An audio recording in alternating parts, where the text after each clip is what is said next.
Então a trama maligna e usando falso testemunho. Jesus também passou por isso. Falsas testemunhas foram então tragas para condenar Jesus, porque não acharam nada que pudesse acusá-lo, que pudesse fazer com que ele fosse crucificado. Então tiveram que arranjar falsas testemunhas. Vamos dizer que Estevão também tiveram que arrumar falsas testemunhas para poder condená-lo.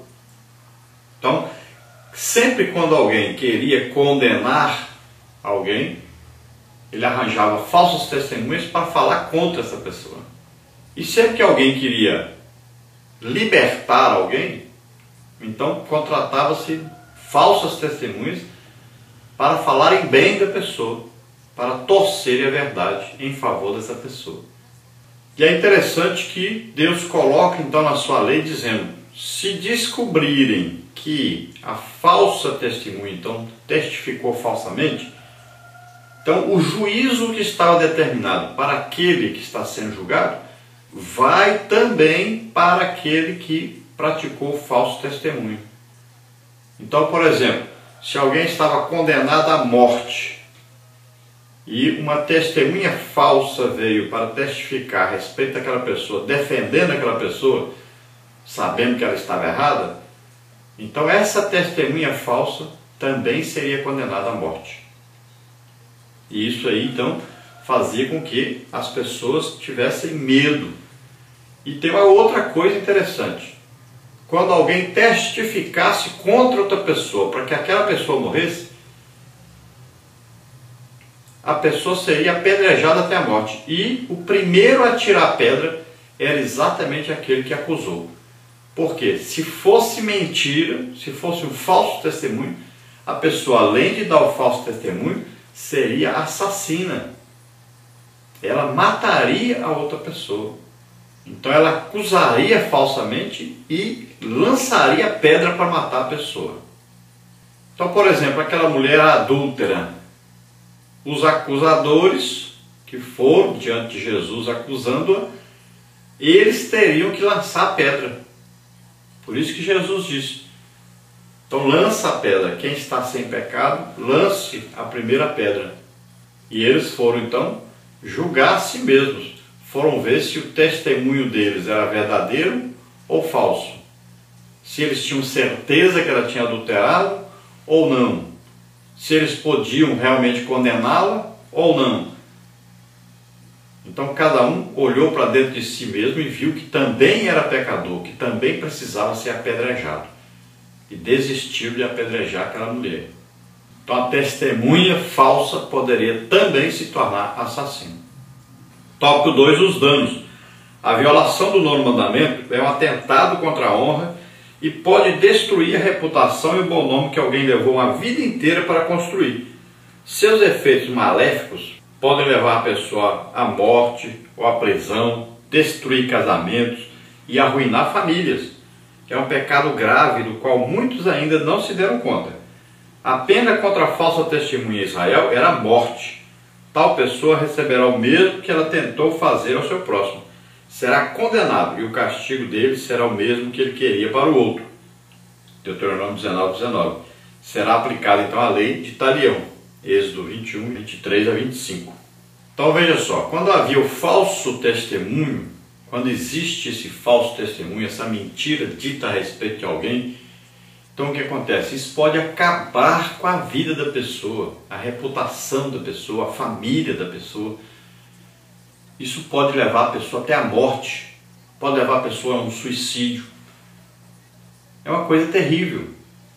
Essa mentira, essa fofoca, esse engano, esse espalhar um boato que não é verdadeiro, esse criar aí uma imagem falsa, né, de uma pessoa.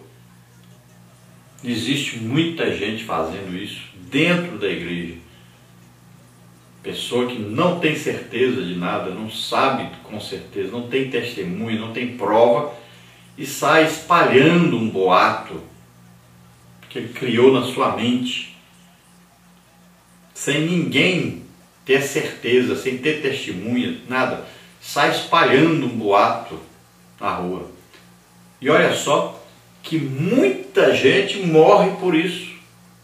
Às vezes a pessoa, por que essa pessoa morreu? O que aconteceu?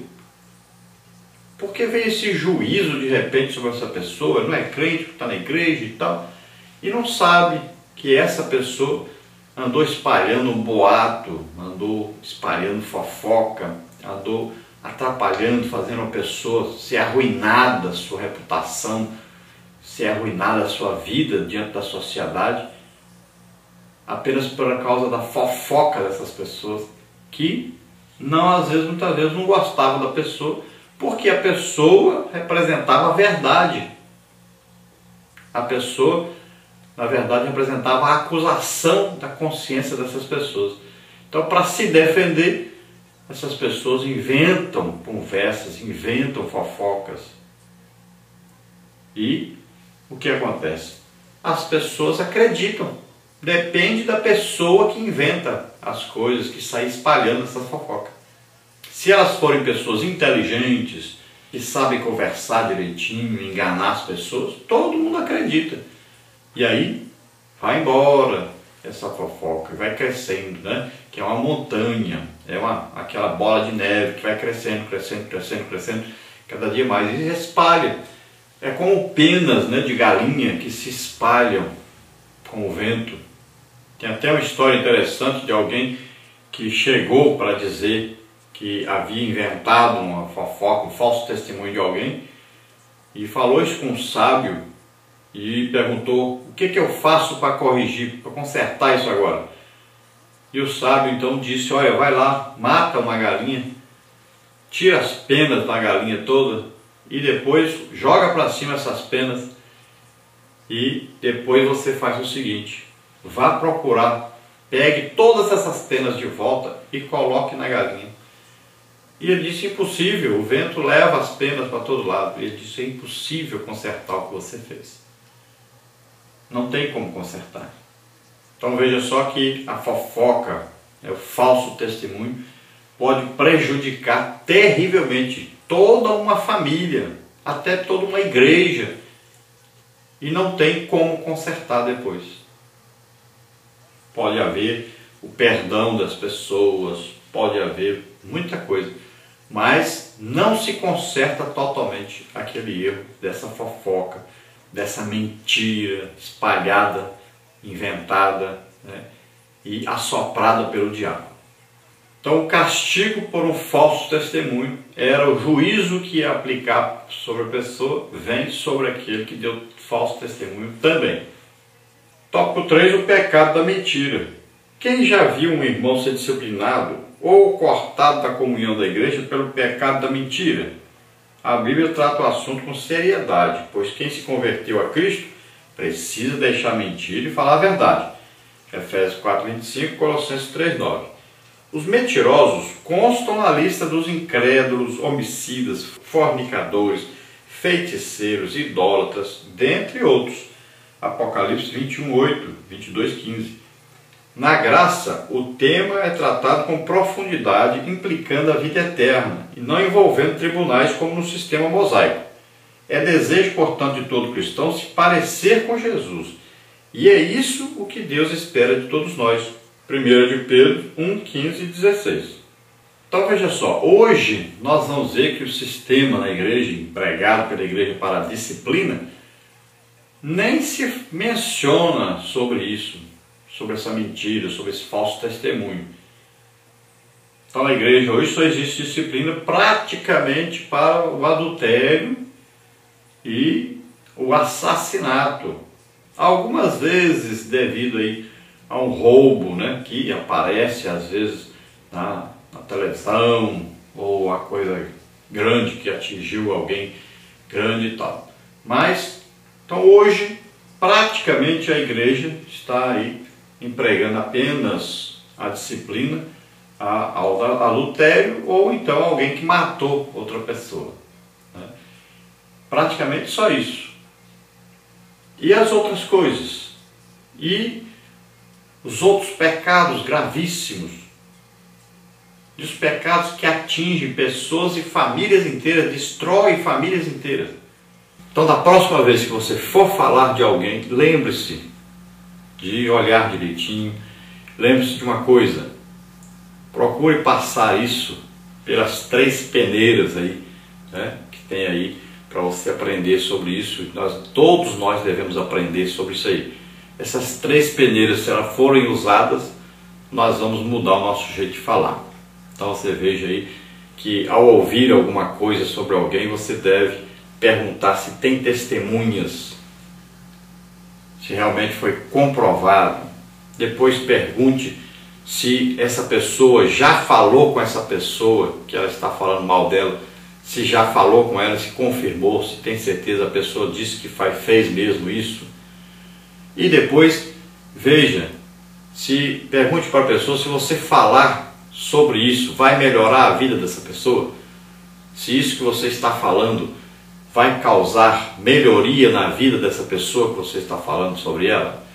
Então, se não vai, então acabou. Essas 3 peneiras aí devem evitar que a conversa vá para frente, que destrua vidas, que destrua lares, que destrua até uma obra de Deus num determinado lugar. E muitas vezes a própria liderança da igreja é culpada disso. Porque a Bíblia diz que o pecado, quando alguém peca, esse pecado deve ser confessado. Esse pecado deve ser levado a essa pessoa diante da igreja e repreender.